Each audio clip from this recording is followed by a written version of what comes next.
Hi everyone, I hope you all are doing well. Back to basic series में आप सबका स्वागत है। पिछले लेक्चर वीडियो में हमने 11 से 20th क्वेश्चन आंसर्स रिवाइज करे। अभी हम 21 से 30th क्वेश्चन आंसर्स रिवाइज करेंगे अकाउंटिंग स्टैंडर्ड के। इससे आपको अकाउंटिंग स्टैंडर्ड्स के नेम भी मैं ट्रिक वाइज रिवाइज करवा रही हूँ, साथ ही साथ उनसे रिलेटेड एक एक दो क्वेश्चन भी रिवाइज कर रही हूँ इन केस आपको उन क्वेश्चन को रिलेटेड कुछ समझना हो। ओके, सो ये आपको, चाहे आप बीकॉम कर रहे हैं, चाहे आप +1 में हैं, +2 में है, या फिर आप कोई भी गवर्नमेंट एग्जाम की प्रिपरेशन कर रहे हैं जिसमें अकाउंट्स की रिक्वायरमेंट है, उसमें आपको ये हेल्पफुल होगा। So let get started without wasting any time. So accounting standard number 18 is related party disclosure. So guys, related party disclosure, अब आपने रिलेटेड पार्टी डिस्क्लोजर से ये याद रखना है, मैंने अपना 18th बर्थडे की पार्टी करवाई। जब भी पार्टी आएगी तो आपको 18th अकाउंटिंग स्टैंडर्ड याद आएगा। ओके, सो रिलेटेड पार्टी डिस्क्लोजर का एक्चुअल में मीनिंग क्या होता है गाइस? सो रिलेटेड पार्टी डिस्क्लोजर मतलब सबको डिस्क्लोज करो जो आपने आपका जो अकाउंट्स है, सब्सिडरीज,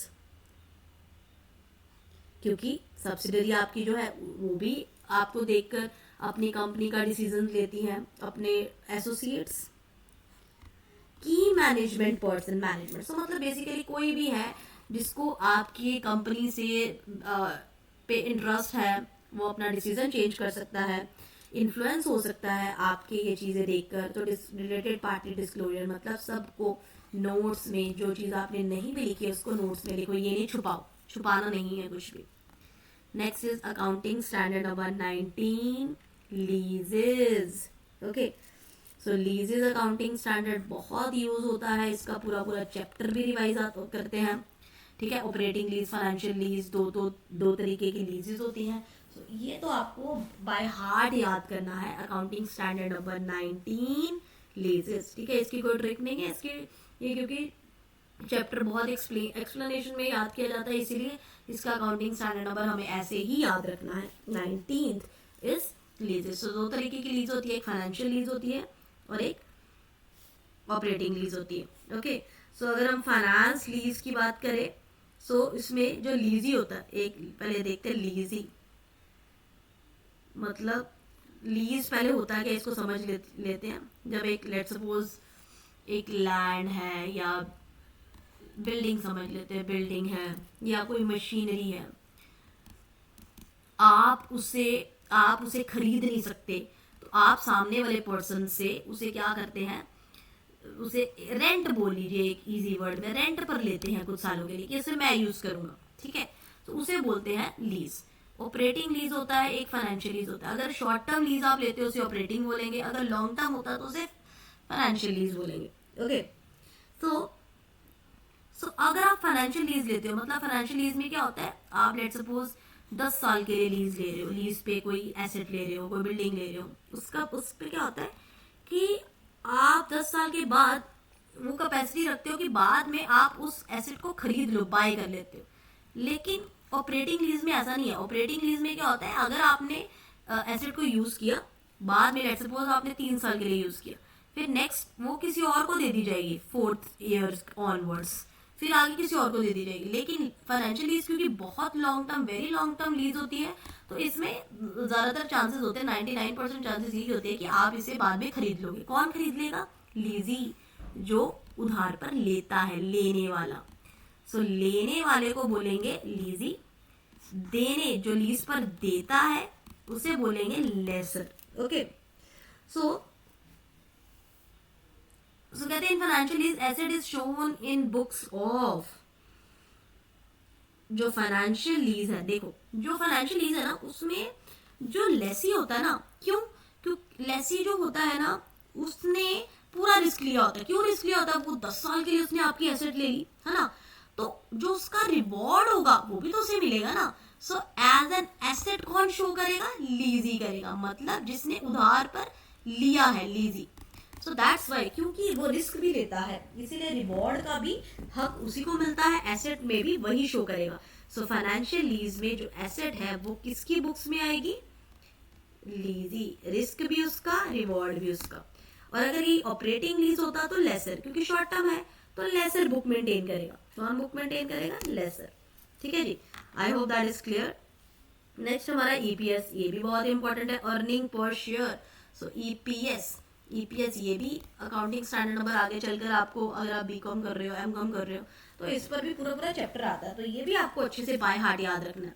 19 याद करना है लीजेस, और 20 याद करना है EPS, earning per share. Okay, so कहते हैं ईपीएस का उन्होंने फॉर्मूला पूछा है।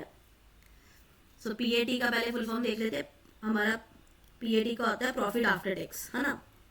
सो टैक्स माइनस करने के बाद का प्रॉफिट। सो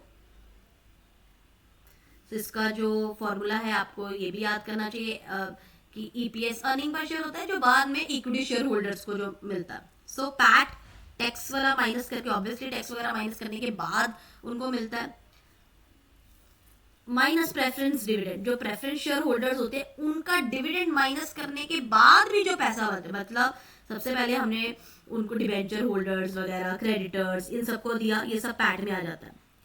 पैट में से माइनस किया हमने प्रेफरेंस डिविडेंड, मतलब प्रेफरेंस शेयर होल्डर्स जो है उनको भी डिविडेंड जब दिया, माइनस किया, तो हमारा इक्विटी का अमाउंट आता है, divided by weighted equity shares, मतलब कितने equity share, let's suppose 25 equity shares हैं, तो वो डिवाइड हो जाएंगे।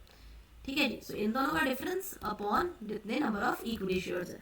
तो ये फॉर्मूला आपको वैसे भी आ सकता है, तो वेरी इंपॉर्टेंट, याद कर लीजिए। Next is consolidated financial statement. Consolidated financial statement हम ऐसे याद करेंगे कि दो कंपनीज हमारी, उनकी हमने उसको हमने मिलाकर एक फाइनेंशियल स्टेटमेंट बना दी, या दो ब्रांचेस हैं उनको मिलाकर एक फाइनेंशियल स्टेटमेंट बना दी। सो कंसोलिडेशन आपको याद रखना है, अकाउंटिंग स्टैंडर्ड नंबर 21। तो 24th क्वेश्चन क्या कहता है, माइनॉरिटी इंटरेस्ट अपीयर इन। ठीक है, माइनॉरिटी इंटरेस्ट होता है बेसिकली आउटसाइडर्स जो शेयर होता है किसी सब्सिडरी में, तो उनका तो शेयर ऑब्वियसली कम ही होगा, है ना। सो ये हमारा कहां पर शो होता है,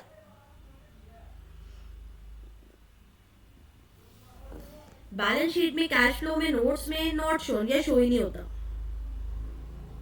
तो याद रखिए ये हमारा जो शेयर होगा सेपरेट लाइन अलग से लिखी जाती है under equity.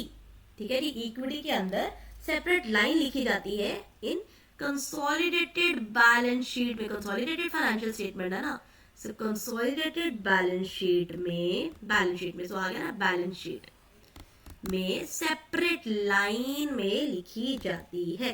Okay, now tax of income, taxes. अब टैक्सेस क्या है भाई, तूने टैक्स पे करा, मेरा भी टैक्स पे कर दे, मुझे रिटर्न फाइल करनी नहीं आती, सो भाई मेरा भी टैक्स पे कर दे।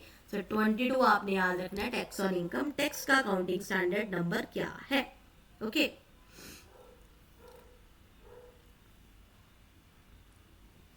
सो कहते हैं deferred tax asset is recognised only when. तो सबसे पहले डेफर्ड टैक्स एसेट का मतलब आपको पता होना चाहिए। डेफर्ड टैक्स एसेट का मतलब होता है कंपनी, लिख लीजिए, कंपनी एक्सपेक्ट करती है टू सेव टैक्स, कि हम टैक्स सेव करेंगे इन फ्यूचर। सो मतलब जो डेफर्ड टैक्स होता है वो एक्चुअल टैक्स नहीं होता, ये वो टैक्स होता है जो हम सोचते हैं कि फ्यूचर में सेव करेंगे, डेफर्ड टैक्स एसेट। सो जो हम फ्यूचर में सेव करेंगे, सो ये तभी रिकॉर्ड होगा जब हमें एक्चुअल में एब्सोल्यूट सर्टेनिटी है। मतलब ये तो है ना कि सर्टेनिटी का मतलब जब हमें 100% श्योर है, जब तक 100% श्योर नहीं होगा तब तक हम नहीं करेंगे। So deferred tax asset is recognised only when virtual certainty हमें दिखेगा 100% कि हाँ 100% क्या कहते हैं, हमें दिख रहा है कि हम बचा लेंगे। सो वर्चुअल मतलब दिख रहा है, सर्टेनिटी मतलब श्योरिटी से। थोड़ा कॉम्प्लिकेटेड है लेकिन इन पॉइंट्स को आपने रिवाइज करना है। नेक्स्ट हमारा है इन्वेस्टमेंट इन एसोसिएशन। इन्वेस्टमेंट हम कर रहे हैं इन एसोसिएशन। सो 2-3 इन्वेस्टमेंट हम कर रहे हैं इकट्ठे मिलकर एसोसिएशन के साथ। ऐसे याद रखेंगे, 2-3 इन्वेस्टमेंट कर रहे हैं एसोसिएशन के साथ इकट्ठे। तो इसका क्वेश्चन क्या है, investment in association is accounted using, कौन से मेथड से यूज करते हैं। सो बेसिकली कॉस्ट मेथड पर इन्वेस्टमेंट यूज होती है, इन्वेस्टमेंट हमेशा फ्यूचर को देखकर करते तो कॉस्ट नहीं होगा। एसोसिएशन है तो क्या कंसोलिडेशन मेथड होगा, कंसोलिडेशन जैसा कुछ है नहीं। It is based on share of profit and loss, profit and loss की बेस पर होती है इन्वेस्टमेंट। और प्रॉफिट एंड लॉस हमारा किसके थ्रू, किस में बताया जाता है, इक्विटी मेथड में। So equity shows profit and loss method. So इस वजह से जब भी एसोसिएट्स इन अकाउंटिंग कौन से आएगा कि कौन सा मेथड यूज करते हैं, आपने कहना account equity method. Discontinuing operation, discontinuing operation आपने कैसे याद रखना है, देखो आपने याद रखना अक्षय कुमार की मूवी थी ना 420, अगर आप 420 करोगे तो आपके सारे काम उल्टे पड़ेंगे। सो ये डिजिट को उल्टा देखो, 024, आगे वाली जीरो की कोई वैल्यू नहीं है तो 24, तो 24 हो गया डिसकंटिन्यूइंग ऑपरेशन। अगर आप 420 ही करोगे तो आपके मेथड्स डिसकंटिन्यू होंगे, ठीक है जी, ऐसे याद करेंगे। सो कहते हैं जो डिसकंटिन्यूइंग मेथड है मस्ट बी,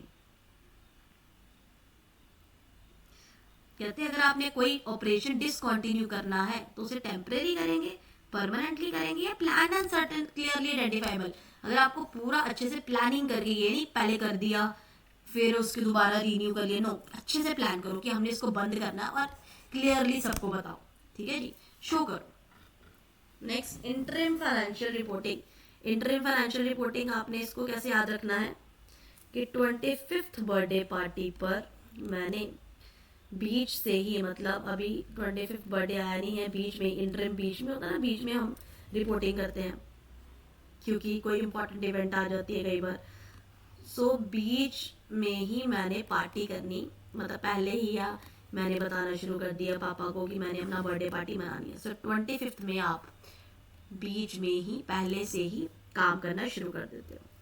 सो कहते हैं interim reports must be, interim reports होते हैं जो फाइनेंशियल अभी अकाउंट ईयर पूरा नहीं हुआ उसके पहले ही हम रिपोर्ट करते हैं।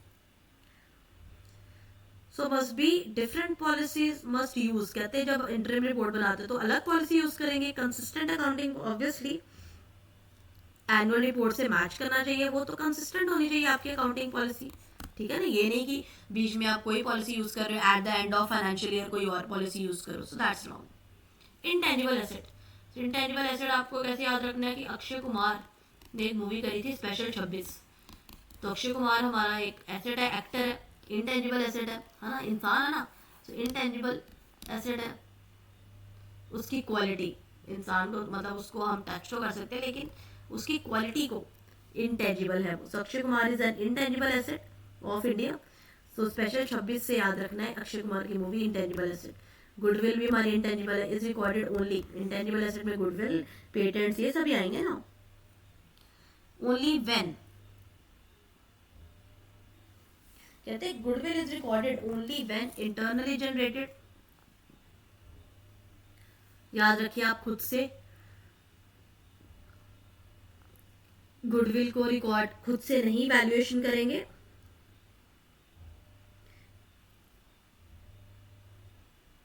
सो गुडविल को आप रिकॉर्ड तभी करेंगे, इंटरनली जनरेटेड होगी तो नहीं रिकॉर्ड करेंगे, एस्टिमेट से नहीं होगा, रीवैल्यूड से नहीं, परचेज जब आप उसे परचेज करेंगे तभी वैल्यू पता लगेगी ना, इस वैल्यू पर हमने परचेज करी है।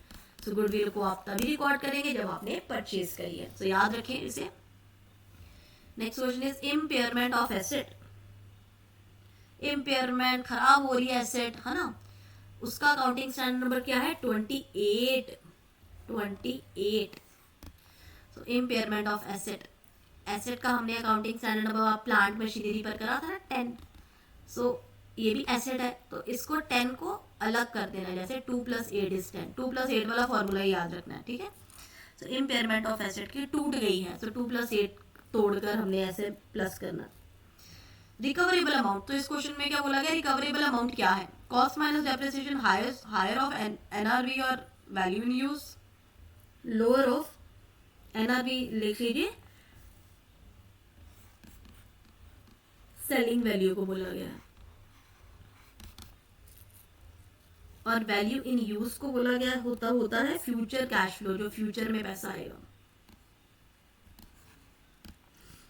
सो रिकवरेबल अमाउंट वो होती है बेसिकली जो एसेट एक्चुअल में रिकवर करेगी। सो हम यूज इसमें एक्चुअल में हम जो रिकवर करेंगे, तो इसमें हम लेते हैं हायर ऑफ एनआरवी और वैल्यू इन यूज लिख लीजिए, क्योंकि जो हमने रिकवर करा उससे हम कम वैल्यू पर कभी भी नहीं एसेट को रिकॉर्ड करेंगे। ठीक है, so that's all about these 30 question answer. Next में हम और आगे एक्सप्लेन करेंगे। Thank you so much everyone for watching, take care, bye bye, see you in the next lecture video.